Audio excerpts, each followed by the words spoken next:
Hey, you guys. So it's Sunday, and we had a very interesting end of the week on Friday. And so I wanted to make a really quick video because I definitely want to look at a few things. The first thing is this: people are saying, "Oh, Trump crashed the market. Trump crashed the market."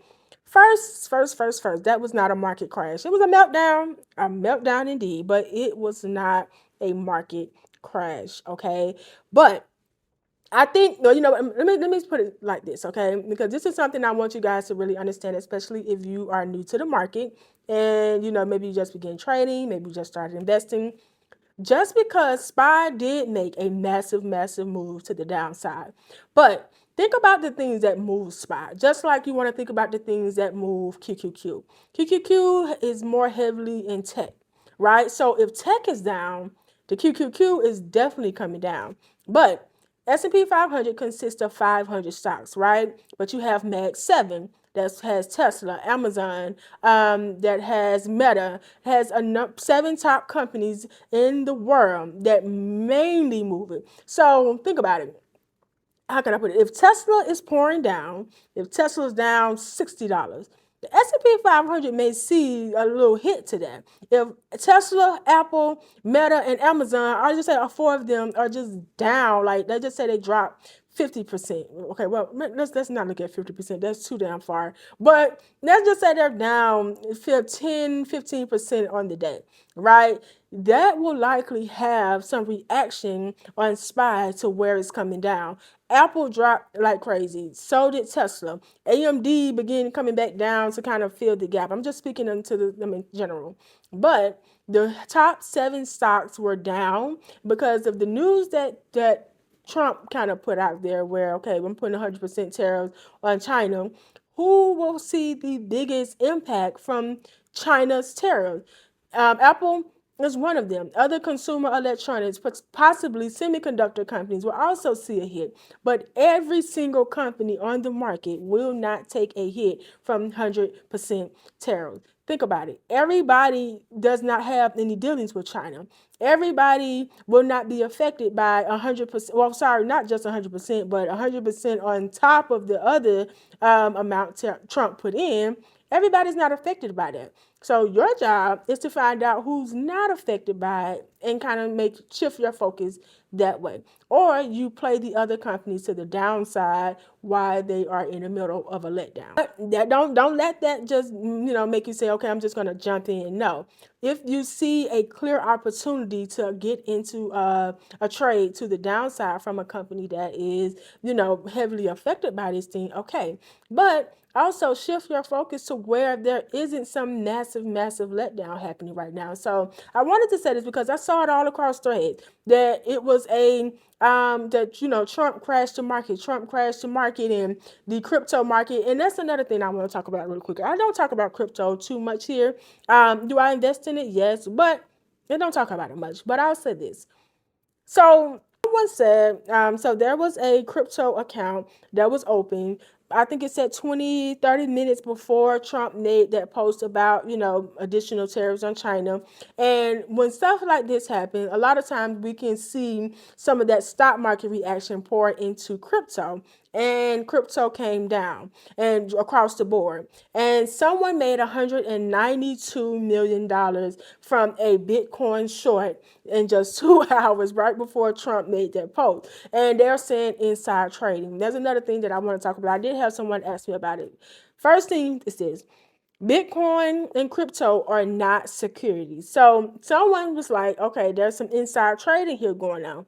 It could be, but technically you would not put crypto in the category of inside trading because it is not a security. The stock market, like everything that's on the market, those are securities. Crypto is not. So it's not an illegal thing. I just wanted to throw that out there because I was just reading some on threads. They was going back to back, calling each other snapping turtles about who knows what and don't know what about the market. And unfortunately, the other individual was correct. Bitcoin and cryptos are not securities that you could be, that's illegal to inside trade, okay? That's the stock market. So if this was the other way around, somebody say, oh, somebody made $192 million on Apple puts 30 minutes before Trump made that particular post, that would be something that they would potentially look into for inside trading. possibly, because that's a massive, massive risk that you're doing on shorts there. Okay, I hope that makes sense. I just wanted to put that out there. But I mostly want to say this is not a market crash, and we're going to have an interesting week coming up. I thought the market was going to be closed because I completely forgot that Trump added Columbus Day back onto the calendar. So I thought the market was going to be closed tomorrow, but we will be open and ready for business. And I will say this, heavy, heavy, heavy opportunity could be in because some stocks are getting back to some heavy levels. Apple is down at a level that I had marked for quite a while, and it literally came back down there. Tesla as well. AMD started coming back in to kind of fill that gap. Most people was like, it's going to be a minute before they do that.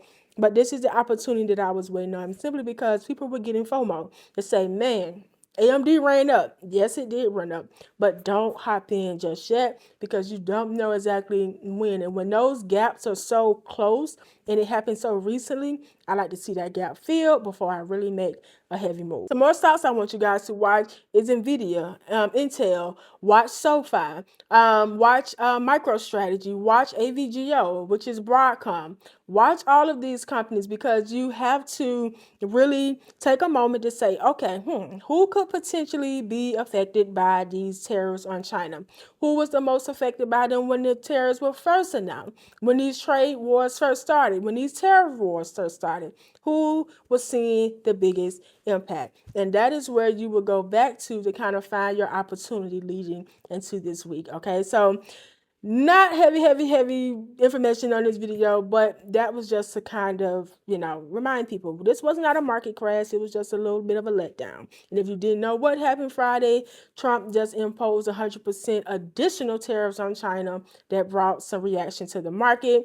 And he posted this on Truth Social. So it's just a matter of shifting your focus. If you are scared of the ones who are coming down, shift your focus to other places like rare metal. These tariffs could play hand in hand in a lot of different companies, but there's still opportunity there regardless. Okay, so if you are not, you can join my Skool community absolutely free down below. I'll be posting trade plans and I'll be talking a little bit more about some stocks that we're going to be watching so that we can kind of see what we're working with. I wouldn't be surprised if Apple start coming back up because of the level that it's at. The S&P 500 hit a very, very nice level at about 646 if I'm not mistaken. Let me look at it really, really quickly. It was around 646. And with that level, when they got there, it hit and then it bounced right back up. 646.27 was that level. So we can kind of watch that. When they got down there Friday, the bulls pushed it back up. It closed out. And so we kind of see if that level is going to hold. If it breaks below, then we can start pushing back down. But if it holds above it, we can probably get back to 654 and then a little bit higher. That's just something that I had here. So join me down in my Skool community, and I'll be looking at these levels, kind of going over what we're looking to trade and a number of other things. All right. But I definitely wanted to say this is not a market crash. And this whole thing with Bitcoin was not inside trading. Technically, it could have been, yes, but it's not illegal actually because it's not an actual security. Okay, so I hope this helped. I hope this gave you a little bit of insights what happened Friday and give you something to think about going into Monday, into the trading week. And I also posted somewhere that the market was going to be closed Monday. I took it down. That was incorrect. Even though it's a holiday, the markets will still be open. So that'll be it. And that's all. And with that, I will see you guys in the next one.